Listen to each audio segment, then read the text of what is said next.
Hello,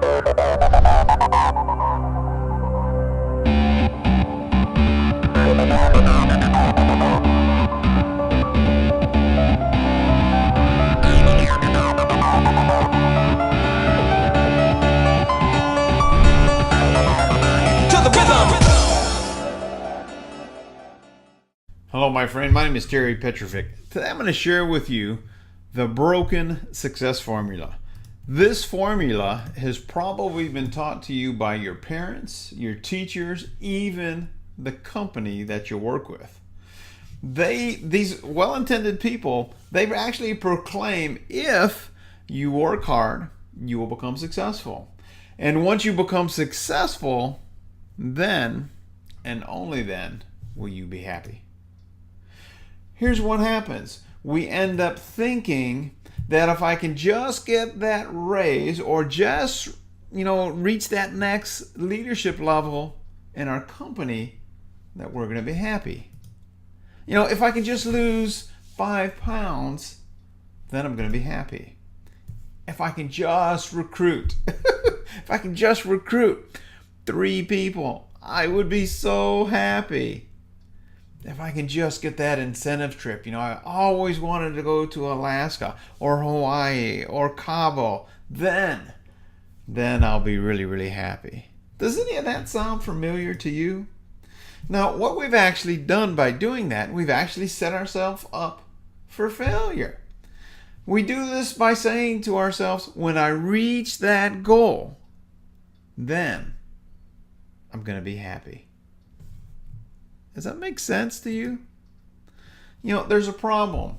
And the problem really is that if success causes happiness, then every rep who reaches the next level of leadership, or every employee who gets promotion, or anybody who loses 5 pounds or 10 pounds, or anybody who accomplishes any goal, then would be happy. And what we know is it's not the way it works. Because with each victory, the bar for success is raised higher and higher. Because we're always setting higher goals, we always want to accomplish new things, and happiness gets pushed further and further out of reach. Have you ever felt like that? Have you ever felt like you just can't be happy? It's because ultimate success, true success, or happiness is just out of reach. Now, I want to share with you some findings from positive psychology, and this is based on over a decade of research in the fields of positive psychology, neurosciences, and they have proven without exception that the relationship between success and happiness is not what most people think, or not what most people have been taught. You see, science has proven that happiness, listen now, that happiness is a precursor to success, not merely a result. And that happiness and optimism actually fuels performance and success. This has been termed or called the happiness advantage. Now, I'm not making this up. I'm not smart enough to make this up. But there's a guy who actually is. His name is Shawn Achor. He's wrote a great book. I want you to actually get this book, and it's called The Happiness Advantage. This is a philosophy that if you use it, adopt it, practice it, will change your business, your family, your relationship with success, and I believe your relationships with the people that you know, love, and care about. And if you're in the profession of network marketing, and I know you are, otherwise you wouldn't be watching this on my blog or on my YouTube channel, that our job as leaders is to empower and inspire and help other people to become successful, right? Now, let's talk about applying this to your business a little bit. I want you to stop and think about when you were in the zone. The day when, prospecting flowed easily, recruiting was effortlessly, and people were just attracted to you and they wanted whatever you had to offer. This, my friend, is attraction marketing at its best. And I'm guessing that when you were in the zone, you were feeling good, you were very, very happy. You see, the vibration, the energy that we have when we're in the zone or we're in that happy place becomes a magnet to other people. People want the Kool-Aid that you're drinking, if that makes sense. And see, what I want you to understand is that science has proven all of this. Science has also proven that waiting to be happy actually limits our potential. It's kind of like we're not willing to step out of our comfort zone to talk to that person or to share a vision of possibility because we have limiting beliefs. But positive brains make us more motivated, more efficient, and more productive. And I want you to understand that Sean is a Harvard graduate. He's done so many studies, but there are thousands and thousands of studies that actually confirm exactly what we're talking about here. So this is the real deal. John Milton said a long, long time ago, the mind is its own place. In itself can make heaven of hell and hell of heaven. And we've all heard stories of people who've been through, unbearable things, unthinkable things, and yet their perspective on that terrible thing was really a good thing. I'll give you an example. It's kind of sad, but it's kind of true, but it illustrates this very, very well. I have an aunt. She's, 88 years old probably. So she's somewhat feeble and she's had some health challenges, and we live out in the country. We don't really have very many neighbors. We have like a 30-acre family property. Well, my aunt, we call her Aunt, she was, last Friday actually, she was going to put some letters in her mailbox.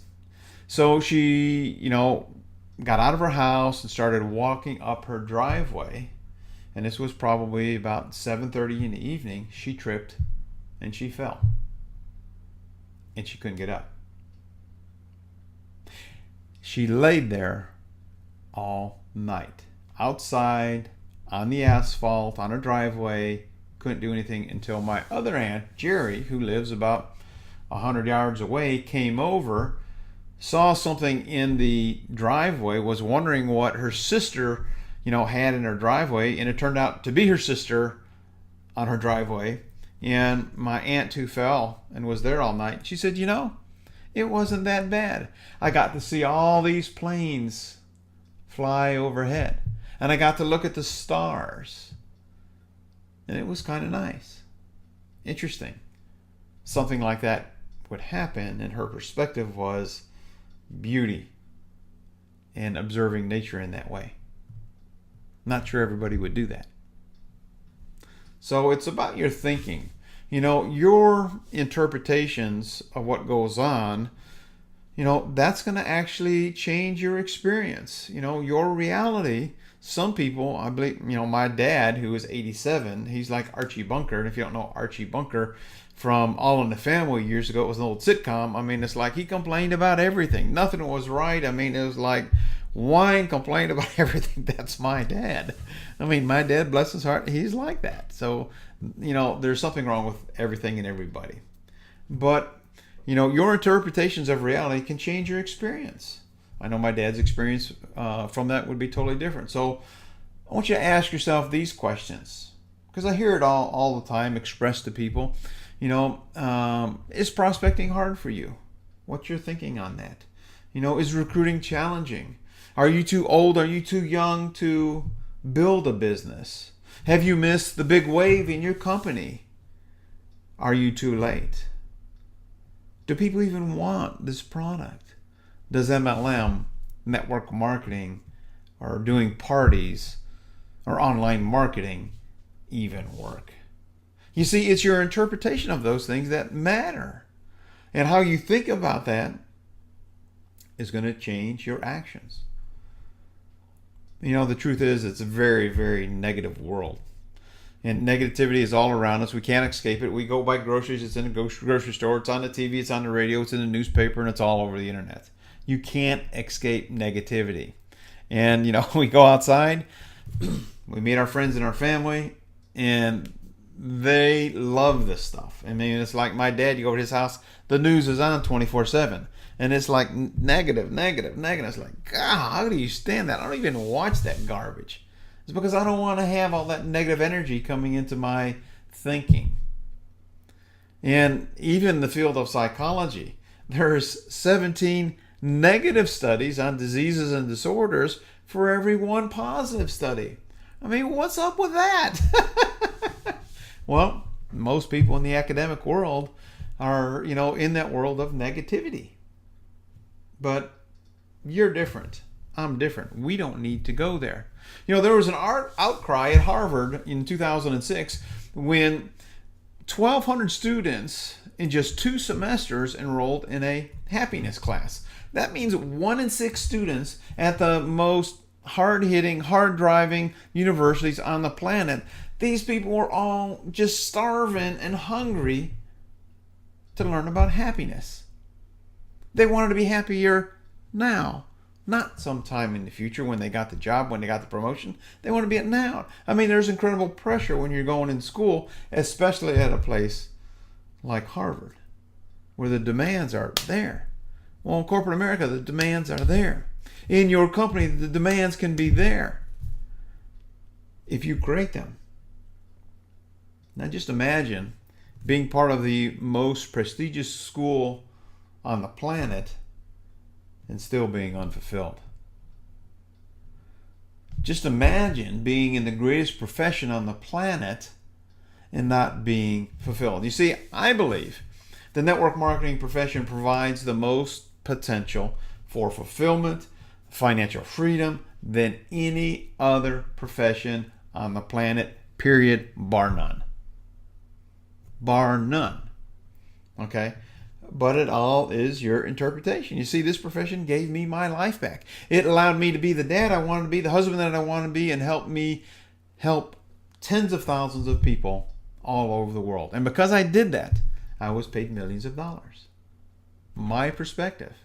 So the question really becomes, why aren't more people involved and successful in our profession? And I believe, this is my opinion now, is their thinking and their habits and their actions. Basically, it comes down to it's their philosophy. It's how they interpret the experience of this business, approaching people. I was talking to Amy, my wife, the other day, and we had gotten involved with our company, and it's a phenomenal product. And she helped her sister and 2 of our nieces get started, and they chose not to do anything. And Amy was feeling really bad about that. And I said, honey, why did you approach them with our company? And she says, well, I really wanted to help them. And they kind of saw the energy, the happiness factor, the happiness advantage that Amy had, and they wanted part of that. But see, they disconnected from us somewhat. They weren't really teachable, coachable, or trainable because of their thinking, their habits, their choices, their philosophy or interpretation, and they chose not to do things. And the only thing that we can do is, expose people to what we have, and we can try to point them into a direction and kind of guide them or lead them. If you haven't read the book yet by Eric Worre called Go Pro, get it, because Eric talks about setting proper expectations, and he says, when he's first meeting with a prospect, if you're successful in this business, it's going to be because of you. And if you're not successful in this business, it's going to be because of you, because I'm going to be there with you every step of the way. So I want you to stop a second, and I want you to think about your team. And I want you to stop and think about how much does your leadership team focus on making people happy. You see, because what most leaders and companies do is they focus on sales and volume and recruiting. And the pressure is always on to perform, to produce. And what happens is people don't meet their goals, they get frustrated, they become desperate, and they quit. I'm so grateful that the company that I'm with has taken this philosophy of the happiness advantage, and we teach this to our brand new baby reps, our brand new brand partners, the people who have never done this before. We teach them the importance of the slight edge philosophy, what you've heard me probably talk about before, and the happiness advantage. You see, we focus on making people better. We focus on making better messengers, and then we use third-party tools to tell the story. Because a brand new person does not know how to tell the story. It's not very duplicatable either. But if we make people better, we create better messengers. And you can do this with your company. You can do this with your products. Do the same thing. Focus on making people better and watch what happens. Because we know, again, that studies have shown the quickest way to high achievement and success is not single minus of hard work, if you will, but it is through happiness and optimism. So I just want to extend an invitation. Become part of our happiness movement. You can do this with your company, whatever company you're with, no matter where you are in the world. Be the example for your team, your family, your community. Teach this philosophy to your team, family, and friends.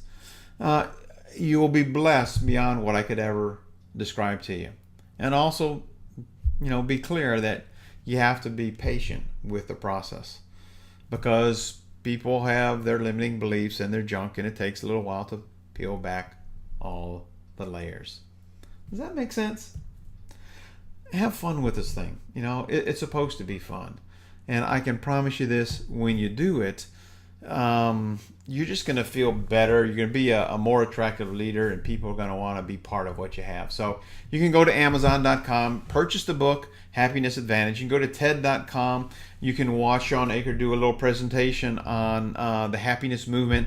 I'll put a couple of links right below this video so you can get access to this information pretty easily. My name is Terry Petrovic. Thanks so much for watching this video, and please, leave your thoughts, your comments down below. I thrive on that stuff. I love that stuff. Love you for watching this, and let's raise the bar for our profession. Let's just kind of try to reach out and touch somebody and get them to think a little bit different about who they are and what they want in their life. And understand that I had this conversation with my dad today about this specific book and the happiness advantage, and he started complaining about it, and he says, "Oh, I'm not into fiction and all that garbage." And I said, "Dad, it's not fiction, it's science." But you know what? Sometimes people just don't want to learn or shift their thinking, and that's okay. Remember this, my friend. We're in this together. Make it a better than terrific day and a prosperous one, because you absolutely deserve it. Until next time, bye-bye for now. Leave your comments. Bye.